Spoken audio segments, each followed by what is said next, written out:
lot of more integration. I think there's still a lot of people who come from the south probably don't interact or have the south, like Hay River. Well, southern Canada. Oh, so okay. So they may have certain beliefs or stereotypes or whatever. Right. But if people start to shift out of that, and that was a big thing with that apology, I think, where there's starting to be an acknowledgement of the truth of what really happened, not the impressions of, you know, I liked a lot of the potential that's there for integrating, connecting, and learning. There's a lady from Ray, her name's Elizabeth Mackenzie, bet you'll know. She's probably 80-something, and she talks about being able to walk, you know, like one foot in each world.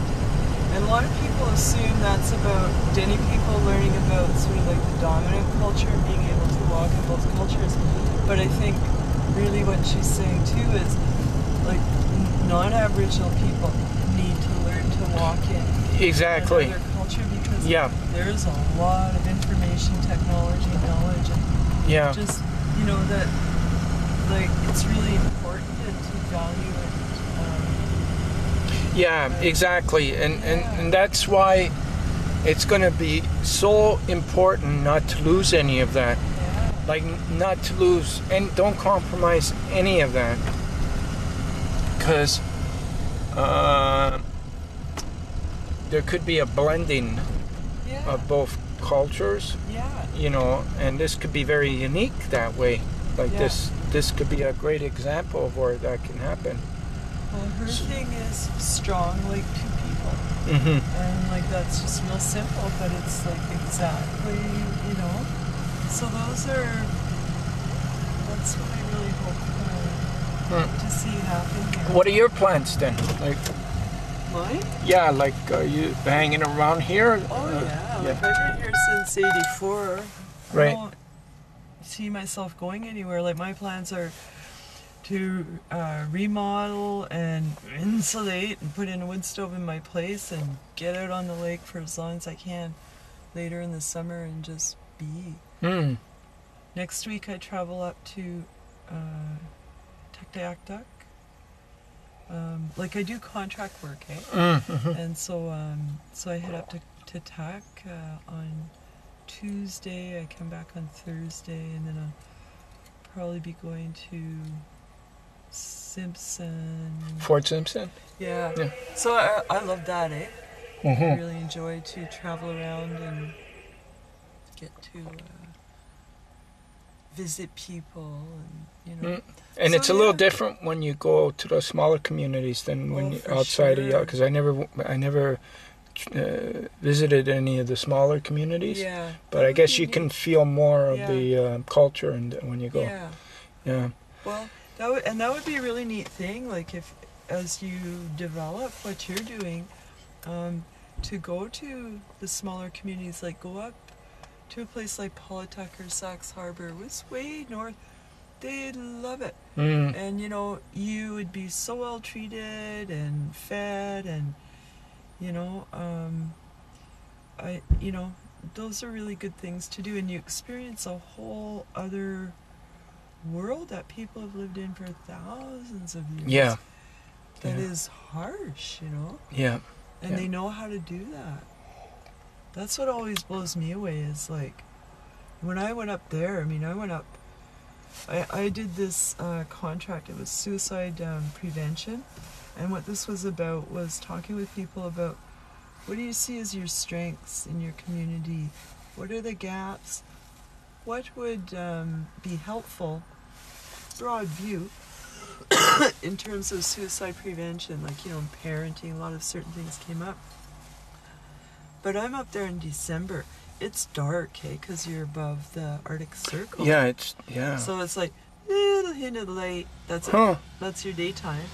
And I'm going through like, man, there's not a tree in sight. Like I could survive with trees. I know how to get warm when it's wintertime. But there. And I just thought, like, and talking to people, how did you do it? Like, you know, everybody's living in little houses and stuff mostly, but people are going out on the land, and they're talking about, well, you know, you gotta do this and you gotta do that, but you know, they build a snow house, or they might just dig in, what kind of snow you're looking for, which way the wind blows, the pressure of the wind on the snow.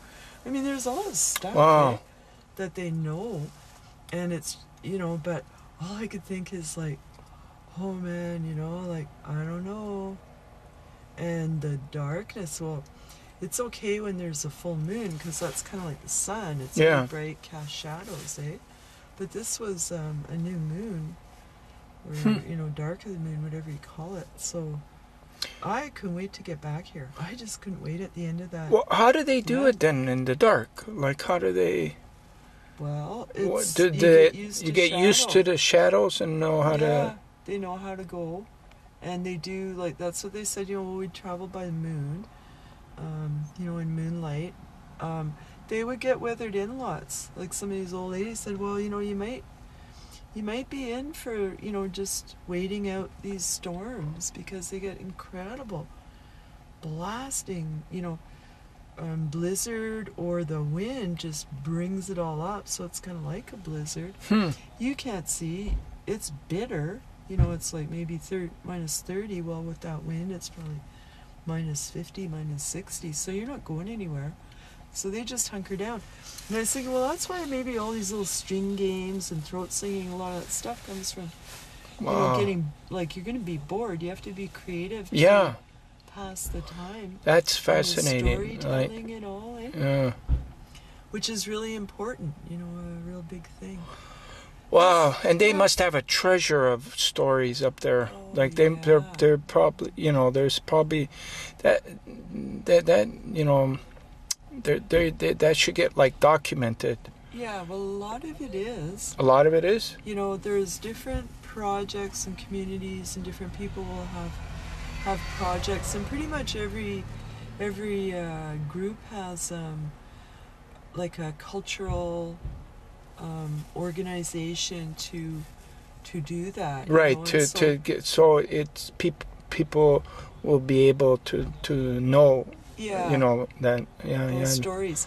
Like, some of the different cultures, their languages are not as strong in young people as they used to be. Right, it's starting to lose that thing, yeah. But there are wealths of, like, tapes and this and that of, you know, elders talking, many of whom have passed on. Yeah. Telling these stories. So there's a lot of resource material to work from. Yeah.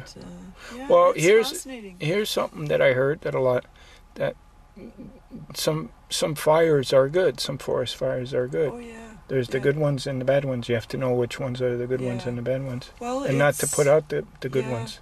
Well, see, we get a lot, like, a few days ago, I'm not sure if you were here yet, but there's kind of like a haze, and that's like from forest fires. Like, you can tell, you know, when you get it, and if the fire is close, you'll smell the smoke in the air. There was a fire here in, I don't know, 95, 96 up at Tibbet Lake, which was the end of the Ingram Trail. It's about 70 kilometers down, and I mean, they started getting pretty heavy because it was threatening, and it was like almost dark here from the smoke for about 2-3 days. Then the wind changed and blew it back on itself. But you can go out there, and they've done it as a whole project about environment and renewable resources, and the school kids go out there every year and this and that. But how the forest regenerates itself after fire, because there's certain cones excuse me, that require fire temperature to open, and different things like that. And I mean, they're theorizing that with that spruce budworm in BC, part of it may be because of the lack of fire, fire suppression. Right. Hi, Mike, Linda.